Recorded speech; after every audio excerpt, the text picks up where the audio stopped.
சஷ்டி விரதம் இருக்கும்போது இப்படி ஆயிடுச்சே அப்படின்னு கவலைப்படுறீங்களா?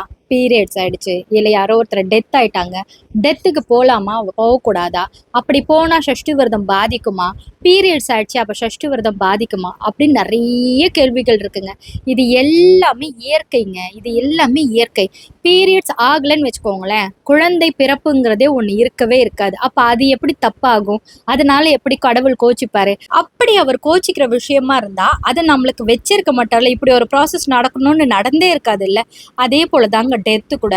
பிறப்பும் இறப்பும் யார் கையில இருக்கு? யார் கையிலுமே கிடையாது. ஒருத்தர் இறந்துட்டாங்க, இதோட நீங்க அவங்கள போய் பார்க்கவே முடியாது. அப்படி இருக்கும்போது விரதம் பாதிக்கும் நான் போக மாட்டேன்னு சொல்றது எவ்வளவு பெரிய முட்டாள்தனம் இல்ல? அப்படிலாம் கிடையாதுங்க.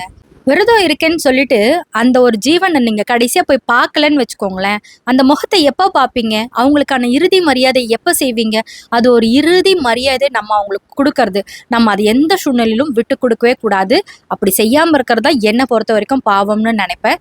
நீங்க எந்த சுவாமி கும்பிட்டாலும், எந்த விரதம் இருந்தாலும், சஷ்டி விரதமே இருந்தாலும் இந்த மாதிரி நடந்தா தாராளமா போயிட்டு வந்து குளிச்சுட்டு நீங்க பூஜையை பண்ணலாம்.